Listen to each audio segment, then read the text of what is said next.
साथियों, आपके सामने अर्धवार्षिक परीक्षा 2021-22 कक्षा 11th का रसायन विज्ञान का हाफ ईयरली का पेपर है। ये राजस्थान के किसी एक डिस्ट्रिक्ट में हो चुका है। तो जिस डिस्ट्रिक्ट का ये पेपर है वो अपना मिलान कर सकते हैं, और अन्य डिस्ट्रिक्ट के जो स्टूडेंट हैं उन जिनकी एग्ज़ाम होना पेंडिंग है वो इस पेपर की सहायता से ये समझ सकते हैं कि पेपर का पैटर्न कैसा रहेगा, किस प्रकार इनसे क्वेश्चन पूछे जाएंगे और हमें कैसे आंसर देने। और इनमें से कुछ क्वेश्चन आपके हाफ ईयरली एग्जाम में रिपीट भी हो सकते हैं, इसलिए इस पेपर को लास्ट तक बने रहे और देखते रहे इस वीडियो को। ये आपका अपना चैनल है MK बूस्टर, तो इसे लाइक, शेयर और सब्सक्राइब करना ना भूलें। टॉपिक पे आते हैं कि क्वेश्चन नंबर एक की बात करें। किसी कक्ष में इलेक्ट्रॉनों की अधिकतम संख्या होती है। काफ़ी स्टूडेंट इस कक्ष से आने से कन्फ्यूजन, इस कक्ष के लिए ही हम किस शब्द का प्रयोग करते हैं, कोश के लिए। तो किसी कोश में इलेक्ट्रॉनों की अधिकतम संख्या होती है, तो इसके लिए एक फॉर्मूला लिखते हैं, अगर आपको याद हो तो 2n स्क्वायर। और यहाँ पर कन्फ्यूजन होता है n क्या होता है, तो n का मतलब होता है कोशों की संख्या। तो क्वेश्चन नंबर 1 का राइट आंसर क्या हो जाएगा, बैक 2n स्क्वायर। एक इंपॉर्टेंट चीज़ और आपको बता दूं, कोरोना के कारण इस बार अपना जो हाफ ईयरली अर्धवार्षिक परीक्षा का जो पेपर है वो केवल 34 नंबर का होगा। कितने नंबर का होगा, 34 नंबर का होगा। और इसके लिए जो समय निर्धारित किया गया वो 3 घंटे 2 घंटे 45 मिनट है। सबसे इंपॉर्टेंट बता दूं कि कौन कौन से चैप्टर से आपके हाफ ईयरली में क्वेश्चन आएंगे। Chapter number 1, chapter number 2, chapter number 3, chapter number 4, chapter number 6 और चैप्टर नंबर 8। तो इन चैप्टर से आपके हाफ ईयरली एग्जाम में क्वेश्चन पूछे जाएंगे। फिर से रिपीट कर रहा हूँ, चैप्टर नंबर 1, चैप्टर नंबर 2, 3, 4, 6 और 8, इनसे आपके हाफ ईयरली के अंदर क्वेश्चन पूछे जाएंगे। क्वेश्चन नंबर 2, निम्न में से कौन से तत्व का आयनन एंथैल्पी अर्थात आयनन ऊर्जा का मान अधिकतम है। तो इसको आप आवर्त सारणी के अकॉर्डिंग अगर जमाना चाहें तो हम इस प्रकार से लिख सकते हैं, लिथियम, नीचे आता सोडियम, इधर इसके आता बेरिलियम और यहाँ आता बोरोन। तो अगर आप ये देखोगे कि लिथियम, सोडियम, इनके बाहरी कोश में 1 इलेक्ट्रॉन होता है, बोरोन होता है, इसके बाहरी कोश को अगर आप रिप्रेजेंट करना चाहोगे तो इस प्रकार से लिखोगे कि पहले 2 होता है, 1 क्यों 13वां वर्ग है, तो इसके बाहरी कोश में 1 इलेक्ट्रॉन, तो 1 इलेक्ट्रॉन आसानी से निकल जाता है। लेकिन बेरिलियम का जो इलेक्ट्रॉनिक विन्यास आप लिखोगे तो क्या लिखोगे, 1s2 2s2। तो इसका ये बाहरी कोश है वो पूर्ण भरा होता है, और जब कोश पूर्ण भरा होता है तो वहाँ से ऊर्जा इलेक्ट्रॉन निकालने के लिए आपको ऊर्जा ज़्यादा देनी पड़ेगी। इस कारण से क्वेश्चन नंबर 2 का राइट आंसर होगा इन 4 विकल्प के अकॉर्डिंग बेरिलियम। क्वेश्चन नंबर 3, एक फोटोन की ऊर्जा की गणना किसके द्वारा की जाती है। तो फोटोन की ऊर्जा ज्ञात करने का फॉर्मूला होता है E बराबर h न्यू। E होती है ऊर्जा, H होता है प्लांक नियतांक और न्यू होती है आवर्ती। तो E तो किसको रिप्रेजेंट कर रही है, ऊर्जा को, H किसको रिप्रेजेंट करता है, प्लांक स्थिरांक को, और न्यू क्या है, ये आवर्ती होती है। तो ये फॉर्मूला देख लो इनमें से कौन सा, तो आपका इसमें राइट आंसर हो जाएगा E बराबर h न्यू। क्वेश्चन नंबर 4, पदार्थ की मात्रा का SI मात्रक क्या है। तो पदार्थ की मात्रा को मोल में तो इसका SI मात्रक क्या हो गया, मोल। थोड़ी स्पीड हम बढ़ाएंगे क्योंकि हमें काफ़ी क्वेश्चनों को हल करना है। तो फिर से क्वेश्चन नंबर 4, पदार्थ की मात्रा का SI मात्रक क्या होगा, आपका मोल। ये 4 क्वेश्चन तो आपके मल्टीपल चॉइस के क्वेश्चन थे। क्वेश्चन नंबर 5, 6, 7, इनमें सत्य और असत्य की पहचान करनी है। क्वेश्चन नंबर 5 आपकी स्क्रीन के सामने है कि डी ब्लॉक के तत्वों को आंतरिक संक्रमण तत्व कहा जाता है। सबसे पहले आपको समझते हैं कि डी ब्लॉक के जो तत्व होते हैं उन्हें संक्रमण तत्व कहते हैं, आंतरिक संक्रमण तत्व नहीं कहते हैं। और आंतरिक संक्रमण तत्व का प्रयोग F ब्लॉक के तत्वों के लिए किया जाता है, क्योंकि ये डी ब्लॉक के मध्य स्थित होते हैं। तो इसका मतलब डी ब्लॉक के तत्वों को हम आंतरिक संक्रमण नहीं कह सकते, तो ये बात क्या हो गई, असत्य। अगला, BCl3 में अष्टक पूर्ण होता है। तो इसको यहाँ से समझे कि बोरोन के बाहरी कोश में इलेक्ट्रॉन कितने होते हैं, 3, और 3 Cl इसके साथ आपने जोड़ दिए, 3 Cl हमने यहाँ पे जोड़ दिए। तो 2 2 4 2 6, इसके मतलब इसके बाहरी कोश से जो अष्टक बोलते हैं उसमें केवल 6 इलेक्ट्रॉन होते हैं, तो अष्टक पूर्ण नहीं होता है। तो ये बात भी क्या होगी, असत्य। क्वेश्चन नंबर 7, आंतरिक ऊर्जा विस्तीर्ण गुण है। आपको यहाँ से समझना कि आंतरिक ऊर्जा है देखो किसी भी निकाय के गुण दो प्रकार के होते हैं, एक तो विस्तीर्ण और दूसरा गहन। लेकिन याद करना कि जो आंतरिक ऊर्जा होता है वो कैसा गुण होता है, विस्तीर्ण गुण होता है। तो ये बात सत्य है आपकी। क्वेश्चन नंबर 7 का आंसर हो चुका है। जिन क्वेश्चनों के आंसर अगर आपको आते हैं तो आप वो कमेंट्स के माध्यम से वो क्वेश्चनों के आंसर आप यहाँ पे बता सकते हो। और ये आपका अपना चैनल, जिन स्टूडेंट ने अभी तक चैनल को सब्सक्राइब नहीं किया तो वो ज़रूर सब्सक्राइब कर दे, जिससे आने वाले दिनों में महत्वपूर्ण वीडियो का आपको नोटिफिकेशन प्राप्त हो सके। आवोगाद्रो संख्या का मान, तो आप जानते हो आवोगाद्रो संख्या को हम किससे रिप्रेजेंट करते हैं, Na के द्वारा, और इसका मान होता है 6.022 × 10⁻23। PCl5 में संकरण तो कितने हैं, 5। तो सीधी से बड़ा संकरण हो जाएगा, एक S 3 P और एक D, तो 1 3 और 1 कितने हो गए, 5। तो PCl5 में संकरण हो गया sp3d। ऊष्माक्षेपी अभिक्रियाओं के लिए डेल्टा H का मान, तो दो चीज़ें बताऊं, एक तो अभिक्रिया होती है आपकी ऊष्माशोषी और एक होती है आपकी अभिक्रिया ऊष्माक्षेपी। हमें क्वेश्चन नहीं याद है क्योंकि इन क्वेश्चन, इस प्रकार के क्वेश्चन आपके आ सकते हैं, तो इनसे मिलते जुलते क्वेश्चन भी पूछे जा सकते हैं, इसलिए हम सभी की यहाँ पर एनालिसिस कर। ऊष्माशोषी अभिक्रिया होती है, उसके लिए डेल्टा H ऊष्मा ग्रहण की जाती है, इस कारण से उसके लिए डेल्टा H का मान पॉजिटिव होता है। ऊष्माक्षेपी अभिक्रिया में ऊष्मा बाहर निकाली जाती है, इसलिए इसके लिए डेल्टा H का मान नेगेटिव होता है। तो ऊष्माक्षेपी अभिक्रिया के लिए डेल्टा H का मान नेगेटिव, अर्थात आप चाहो तो ऋणात्मक लिख सकते हो, नेगेटिव, या क्या लिख सकते हो, ऋणात्मक होता है। अब मोलरता ज्ञात करने का सूत्र, मोलरता ज्ञात करने का सूत्र, तो मोलरता ज्ञात करने का देखो, पहले मैं आपको एक लैंग्वेज के रूप में फॉर्मूला लिखता हूँ, फिर उसका हम सूत्र के रूप में रिप्रेजेंट कर लें। मोलरता को हम कैपिटल M के द्वारा रिप्रेजेंट करते हैं। मोलरता ज्ञात करने का फॉर्मूला होता है कि विलेय का भार, विलेय के भार को यहाँ मैं रिप्रेजेंट कर रहा हूँ WB से, विलेय का भार WB, और नीचे क्या आता है आपका, विलेय का मोलर द्रव्यमान। नीचे हमने क्या लिखा, विलेय का मोलर द्रव्यमान, और यहाँ हो जाएगा मोलरता है तो विलयन का आयतन। अब देखो आयतन को हम रिप्रेजेंट करते हैं VA से। अगर आयतन अगर आपने ml में लिया तो पूरे फॉर्मूले को हमने कितने से मल्टीप्लाई कर दिया, 1000 से। विलयन के मोलर द्रव्यमान को रिप्रेजेंट किया जाता है MB से।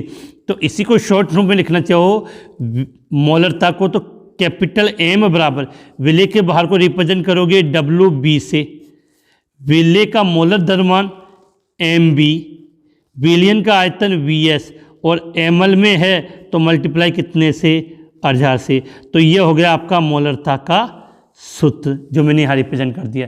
यहाँ पर आपको एग्जाम में मोलरता का मात्रक भी पूछ सकता है, तो इसका मात्रक, मोलरता के मात्रक की बात करें तो इसका मात्रक क्या होता है, मोल लीटर इनवर्स। इसका मात्रक क्या होता है, मोल लीटर इनवर्स। तो क्वेश्चन नंबर 11 आपको अच्छी तरीके से एक्सप्लेन हो चुका है। अब बात करें हम क्वेश्चन नंबर 12 की। क्वेश्चन नंबर 12 पूछा है जालक एंथैल्पी। बेटा जालक एंथैल्पी का मतलब होता है कि किसी आयनिक जो यौगिक होता है उसको आयनों में तोड़ने के लिए जो ऊर्जा दी जाती है वो क्या कहलाती है, जालक एंथैल्पी। तो मैं शॉर्ट में परिभाषा लिख रहा हूँ, एक मोल आयनिक यौगिक को गैसीय अवस्था में, एक मोल आयनिक यौगिक को गैसीय अवस्था में उसके आयनों में विभाजित करने के लिए होने वाले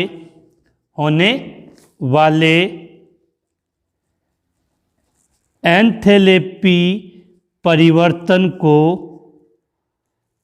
उस आयनिक यौगिक की क्या कहते हैं, उस आयनिक यौगिक की जालक एंथैल्पी या जालक ऊर्जा कहते हैं। आप सभी जानते हो कि NaCl है, तो NaCl का एक मोल लिया मैंने गैसीय अवस्था में, इसको इसके आयनों में तोड़े तो Na+ और Cl-। तो NaCl को अगर उसके आयनों में तोड़ेंगे तो यहाँ पर हमें जिस एनर्जी की आवश्यकता होगी वो एनर्जी क्या कहलाएगी, जालक एंथैल्पी। अगर आप जानते हो तो NaCl की जालक एंथैल्पी या जालक ऊर्जा कितनी होती है वो कमेंट्स में ज़रूर बता दीजिए। तो क्वेश्चन 1 से लेकर 12 तक आपके हो चुके हैं। इसके बाद हम नेक्स्ट क्वेश्चन की तरफ आगे बढ़ते हैं। थोड़ी सी स्पीड इसलिए फास्ट है कि फटाफट ये पेपर कंप्लीट हो जाए, ज़्यादा टाइम ना लगे।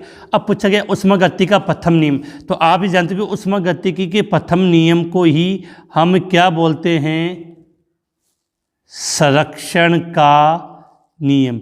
ऊष्मागतिकी के प्रथम नियम को हम क्या कहते हैं, संरक्षण का नियम। और आपने सभी जानते हो कि ऊष्मागतिकी का प्रथम नियम के अनुसार क्या हुआ, ऊष्मा को न तो हम क्या कर सकते हैं, उत्पन्न कर सकते हैं, ना ही उसे नष्ट कर सकते हैं, लेकिन एक रूप से दूसरे रूप में उसको परिवर्तित कर सकते हैं। अर्थात ब्रह्मांड की संपूर्ण ऊर्जा नियत, फिर से रिपीट करो, ऊष्मागतिकी का प्रथम नियम ये कहता है कि ऊष्मागतिकी के प्रथम नियम को हम संरक्षण का नियम कहते हैं। ऊष्मा को न तो उत्पन्न कर सकते हैं, ना ही नष्ट कर सकते हैं, लेकिन एक रूप से दूसरे रूप में परिवर्तित कर सकते हैं। अर्थात ब्रह्मांड की संपूर्ण जो ऊर्जा वो नियत है। क्वेश्चन नंबर 13 हो चुका है। अब क्वेश्चन नंबर 14, निम्न को आकार के बढ़ते हुए क्रम है। बड़ा सीधी सी बात है, शॉर्ट तरीका है, जितना ज़्यादा प्लस का मान होगा अर्थात उसमें उतने ज़्यादा प्रोटॉन होंगे और उसका आकार उतना ज़्यादा छोटा होगा। तो जिस पे जितना ज़्यादा प्लस का है उसका आकार उतना कम होगा इन तीनों के लिए। तो Fe3+ का आकार सबसे कम होगा, Fe2+ का उससे ज़्यादा और Fe का सबसे ज़्यादा। अब बच्चे इस बात में कन्फ्यूजन होते हैं बढ़ते क्रम और घटते क्रम। बड़ा बढ़ते क्रम का मतलब होता है जो सबसे कम है वो पहले और सबसे बड़ा वाला लास्ट में, तो ये इसका हो गया बढ़ता हुआ क्रम। क्वेश्चन नंबर बात करें अब क्वेश्चन नंबर 15। क्वेश्चन नंबर 15 क्या पूछा, स्थिर अनुपात का नियम। तो आप सभी जानते होंगे कि स्थिर अनुपात का नियम किसने दिया था, प्राउस्ट ने दिया था। स्थिर अनुपात का नियम किसने दिया था, प्राउस्ट ने दिया था। अब इस नियम की बात करें तो स्थिर अनुपात का जो नियम है उसके लिए हम ये लिख सकते हैं कि किसी शुद्ध यौगिक में उपस्थित, सीधी सी बात है कि किसकी बात करें, क्वेश्चन नंबर 15 का आंसर लिखना है। तो 15 क्वेश्चन के स्थिर अनुपात का नियम क्या है, तो लिख सकते हैं कि किसी शुद्ध यौगिक में उपस्थित, यौगिक का निर्माण किससे होता है, तत्वों से। तो किसी शुद्ध यौगिक में उपस्थित तत्वों के द्रव्यमानों का अनुपात, क्या लिखा है, किसी शुद्ध यौगिक में उपस्थित तत्वों के द्रव्यमानों का अनुपात सदैव स्थिर रहता है, चाहे यौगिक को किसी भी विधि या स्रोत से प्राप्त किया जाए। जैसे एग्जाम्पल H2O की बात करते हैं तो हाइड्रोजन का 1 का होता है परमाणु मौलिक द्रव्यमान 1 तो 2 का 2 और ऑक्सीजन का 16 अर्थात 1:8। इसका मतलब क्या हुआ, हाइड्रोजन और ऑक्सीजन को चाहे आप किसी भी विधि से बनाओ या किसी भी स्रोत से प्राप्त किया करो, इनका अनुपात सदैव 1:8 रहेगा हाइड्रोजन और ऑक्सीजन का। तो ये था क्वेश्चन नंबर आपका 15। इसके बाद हम बात करते हैं क्वेश्चन नंबर 16 की। क्वेश्चन नंबर 16 आपके सामने है, 15 में एक क्वेश्चन और है, उसको भी हल कर लेते हैं कि 25 डिग्री सेल्सियस को डिग्री फ़ारेनहाइट में परिवर्तित करना है। तो बेटा डिग्री फ़ारेनहाइट में परिवर्तित करने का तरीका क्या होता है, F बराबर 9/5, यहाँ पर लिख दो डिग्री सेल्सियस प्लस उसमें कितना ऐड कर दो आप, 32 उसमें ऐड कर दो। तो F बराबर 9/5, डिग्री सेल्सियस का मान कितना दिया 25 डिग्री, तो इंटू 25 + 32 तो कितना हो गया 5, 9 को 5 से गुना किया तो 45 और 45 में 32 जोड़ेंगे तो कितना आएगा। देखो इस डिग्री सेल्सियस के स्थान पे ये मान लीजिए तो 9/5 इंटू 25 + 32 तो 5 को 25 से काटेंगे तो यहाँ 5 आ गया, तो 9 को 5 से गुना किया 45। अब 45 में 32 जोड़ेंगे तो कितना आएगा, इतना आप जानते हो, जल्दी से कमेंट्स में बता दो। क्वेश्चन नंबर 15 का वह भी हो जाएगा। अब देखो इसके बाद क्वेश्चन नंबर 16 समझना, कृष्णिका विकिरण। क्या लिखा हमने, कृष्णिका विकिरण किसे कहते हैं। तो बेटा इसी के लिए एक शब्द बोलते हैं ब्लैक बॉडी रेडिएशन। एक ब्लैक बॉडी होती है, ब्लैक बॉडी का मतलब ऐसी जगह है जहाँ से किसी भी प्रकार की विकिरणों, मतलब किसी प्रकार की जो विकिरणें होती है उनका पूर्ण रूप से उत्सर्जन या अवशोषण हो जाता है। अगर इसकी डेफिनेशन लिखना चाहें क्वेश्चन नंबर 16 की, तो क्वेश्चन नंबर 16 की डेफिनेशन लिखे तो हम ऐसे लिखेंगे कि एक ऐसा आदर्श पिंड जो सभी प्रकार की आवर्ती के विकिरणों को उत्सर्जित अथवा अवशोषित करता है। एक ऐसा आदर्श पिंड जो सभी प्रकार की आवर्ती के विकिरणों को या तो पूर्ण रूप से उत्सर्जित कर लेता है या अवशोषित कर लेता है, उससे तो हम क्या कहेंगे, उससे तो हम कृष्णिका अर्थात कृष्णिका, या इसको इंग्लिश में शब्द अगर आप यूज लेना चाहो तो इसके लिए हम बोलते हैं ब्लैक बॉडी, कृष्णिका कहते हैं। तथा इस पिंड से उत्सर्जित या अर्थात इस पिंड से उत्सर्जित या अवशोषित विकिरणों को कृष्णिका विकिरण कहते हैं। फिर से रिपीट कर रहा हूं, एक ऐसा आदर्श पिंड जो सभी प्रकार की आवर्ती वाली विकिरणों को या तो उत्सर्जित कर देता है या अवशोषित करता है। ऐसे पिंड से जो उत्सर्जित या अवशोषित विकिरणें होती है उससे हम कृष्णिका विकिरण कहते हैं। इसके बाद हम बात करते हैं क्वेश्चन नंबर 17 की। तो क्वेश्चन नंबर 17 आपके सामने है। क्वेश्चन नंबर 17 में आपको पूछा गया है कि पाउली का अपवर्जन नियम क्या है।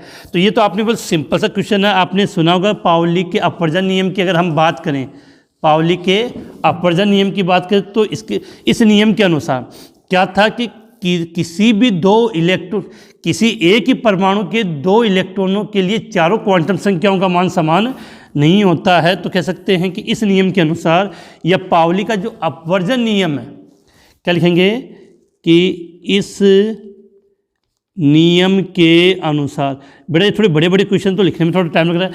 इस नियम के अनुसार किसी परमाणु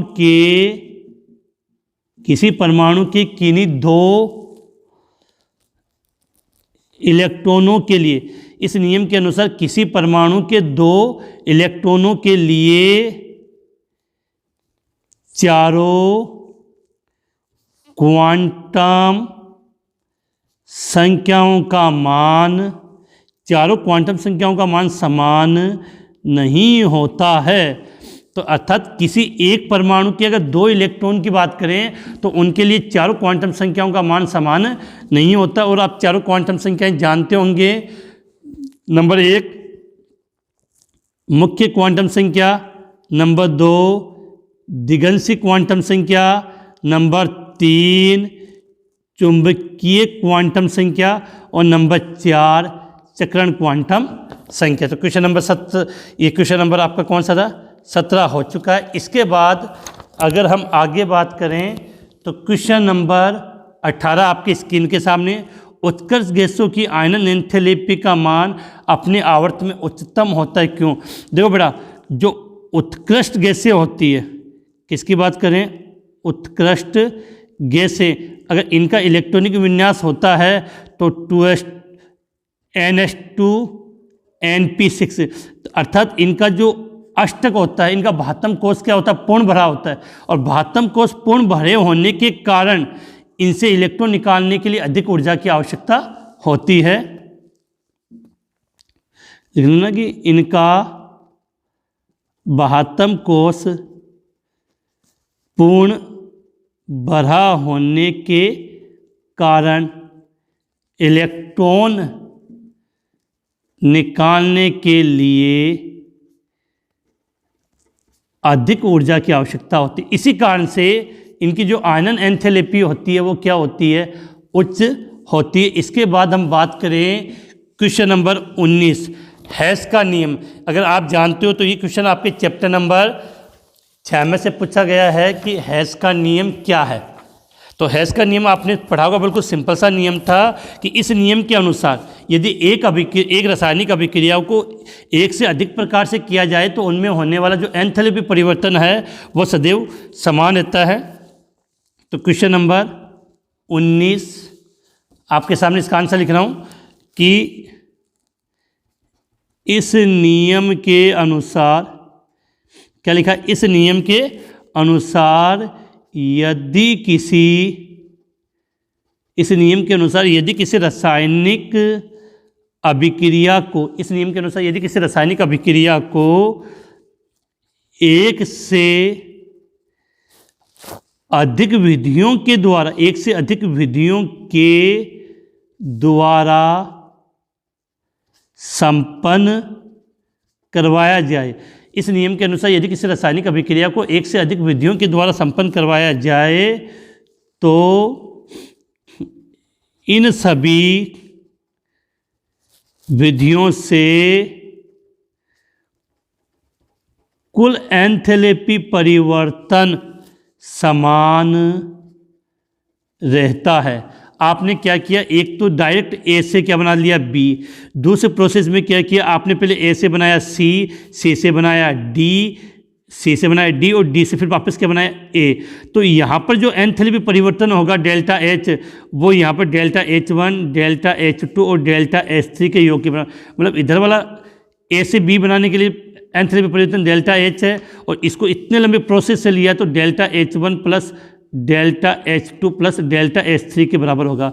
तो इसको शॉर्ट में या सिंपल से समझना चाहें तो इस नियम के अनुसार किसी भी रासायनिक अभिक्रिया को अगर एक से अधिक विधियों के द्वारा संपन्न करवाया जाएगा तो उसकी जो एंथैल्पी परिवर्तन है वो सदैव समान रहती है। इसके बाद हम बात करते हैं क्वेश्चन नंबर 20 की। क्वेश्चन नंबर 20 आपके सामने कि इलेक्ट्रॉन संकल्प 2 में चैप्टर नंबर 8 से दिया गया है। तो बात कर लें कि पूछा गया इलेक्ट्रॉन संकल्पना के आधार पर ऑक्सीकरण और अपचयन को परिभाषित कीजिए। बड़ा सिंपल सी बात है कि देखो एक तरीका बताऊं, इलेक्ट्रॉन के आधार पर परिभाषा देनी है तो ये से याद करना कि जो अप शब्द है वो बना अग्र से, ग का मतलब होता है ग्रहण करना। तो अपचयन अभिक्रिया में इलेक्ट्रॉन को ग्रहण किया जाता है। अपचयन वह अभिक्रिया जिसमें इलेक्ट्रॉन को ग्रहण किया जाता है उसको क्या कहोगे आप, अपचयन। और ऑक्सीकरण का मतलब हो जाएगा इलेक्ट्रॉन का त्याग। ऑक्सीकरण का मतलब क्या हो जाएगा, इलेक्ट्रॉन का त्याग। इसके बाद K2MnO4 में मैग्नीज का ऑक्सीकरण अंक आपको ज्ञात करना है। तो देखो बेटा यह K2 है, K नहीं है, तो जिस इस पोटेशियम कितने 2, इस पे चार्ज होता है +1, जिसका ऑक्सीकरण अंक ज्ञात करना होता है उसको मानते हैं X, और कितने 4 और एक ऑक्सीजन पे होता है -2 बराबर 0। देखो +2 -2 को गुणा 4 से करेंगे तो -8, तो +2 में से -8 जाएंगे तो -6 बचेंगे, तो x -6 बराबर 0, तो x बराबर +6। तो इसमें इस K2MnO4 में मैग्नीज का ऑक्सीकरण अंक कितना आ गया, +6।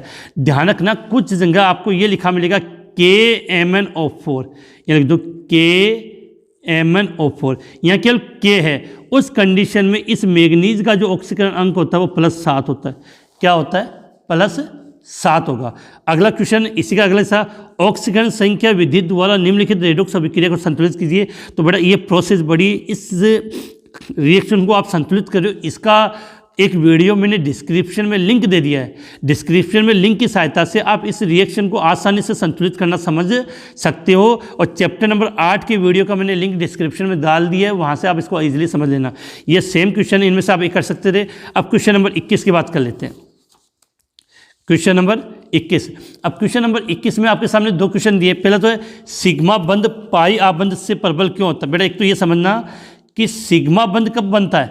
सिग्मा कब बने, जब SS कक्षक में यतिव्यापन हो, SS कक्षक यतिव्यापन हो, या SP कक्षक में यतिव्यापन हो, या PP कक्षक में कौन सा यतिव्यापन हो, अक्षीय यतिव्यापन हो। इन 3 कंडीशन में तो आपका कौन सा बंध बनता है, सिग्मा।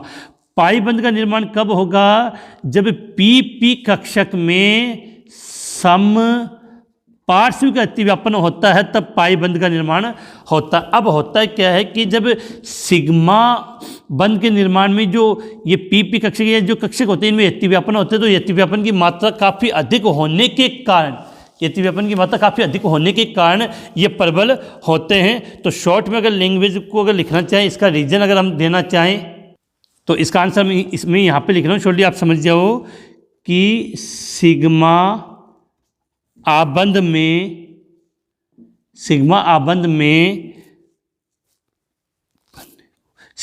को बनने, क्या लिखा है, सिग्मा आबंध में बनने को, सिग्मा आबंध जो बन रहा है उसके लिए सिग्मा आबंध में बनने को हुए समक्ष अतिव्यापन की मात्रा पाई आबंध में बनने को हुए समपार्श्विक अतिव्यापन की तुलना में अधिक होता है। क्लियर है? तो इसमें अतिव्यापन ज़्यादा होता है, इसमें अतिव्यापन कम होता है। संकरण किसे कहते हैं? तो बड़ा संकरण किसे कहते हैं? तो इसको एक सिंपल सी बड़ी भाषा है कि जब दो या दो से अधिक कक्षक लगभग समान ऊर्जा वाले और विभिन्न आकृति वाले कक्षक जब आपस में मिलते हैं तो उतनी संख्या में नए कक्षकों का निर्माण करते हैं। उन कक्षक को बोलते हैं संकरित कक्षक और ये प्रक्रिया कहलाती है संकरण। अब sp3 संकरण को उदाहरण की सहायता से समझाओ तो इसका सबसे अच्छा एग्जाम्पल है sp3 का CH4 मेथेन, CH4 मेथेन। और इस CH4 मेथेन को मैं यहाँ समझाना चाहूँगा कि sp3 संकरण को उदाहरण की सहायता से आपको समझना है। तो इसको आप चाहे तो ऐसे लिख सकते हो, जैसे एग्जाम्पल मैंने लिया CH4, तो इसमें sp3 संकरण में क्या होगा कि एक S कक्षक कितने P कक्षक के साथ अतिव्यापन करेगा, 3 P कक्षक के साथ अतिव्यापन करेगा, उससे 4 नए कक्षक बनेंगे जिनको बोलते हैं sp3 कक्षक। और इस CH4 की अगर आप CH4 अर्थात अगर मेथेन की आकृति बनाना चाहो तो इसकी आकृति इस प्रकार, जैसे ये कार्बन है तो इसके 4 कक्षक 1 2 3 और 4। अब इससे 4 हाइड्रोजन वाले कक्षक जोड़ेंगे तो हाइड्रोजन कक्षक ये रहा H H H और H। इस प्रकार से इसकी आकृति का निर्माण होता है। बड़े क्वेश्चन है। इसके बाद इसके अथवा वाले क्वेश्चन की भी हम बात कर लेते हैं। हाइड्रोजन आबंध क्या है और ये कितने प्रकार के होते हैं? तो बड़ा सीधी बात है कि जब हाइड्रोजन परमाणु FON फोन हो गया, फ्लोरीन ऑक्सीजन और नाइट्रोजन परमाणु, जब हाइड्रोजन परमाणु फ्लोरीन ऑक्सीजन या नाइट्रोजन परमाणु के मध्य आता है तो वहाँ हाइड्रोजन बंध का निर्माण होता है और इस बंध को डैश डैश के द्वारा रिप्रेजेंट किया जाता है। ये 2 प्रकार के होते हैं, अंतराणुक और अंतराण्विक।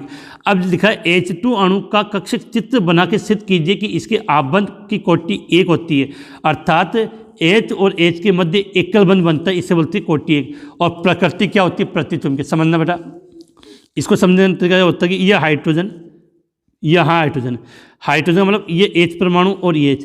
तो आप सब जानते हो हाइड्रोजन में कितना इलेक्ट्रॉन होता है? 1। तो 1 इलेक्ट्रॉन यहाँ कर दिया और 1 इलेक्ट्रॉन। अब इनसे जब अणु का निर्माण होगा तो 2 होते हैं, एक इनकी अधिक ऊर्जा वाली और एक होती है कम ऊर्जा वाली। तो यहाँ H और यहाँ H2 कितने इलेक्ट्रॉन हुए? 2। तो अब देखो इस आकृति से साफ साफ समझ में आ रहा है कि देखो आबंध कोटि निकालने, बॉन्ड ऑर्डर बोलते निकालने का मतलब होता है बंदी इलेक्ट्रॉन की संख्या माइनस प्रतिबंधी इलेक्ट्रॉन की संख्या। तो 2 है तो 2 इलेक्ट्रॉन बटा 2 बराबर कितना आएगा? इसका 1 आता है। इसके अलावा प्रतिचुंबकीय क्यों है? क्योंकि इसमें एक भी अयगमित इलेक्ट्रॉन नहीं है।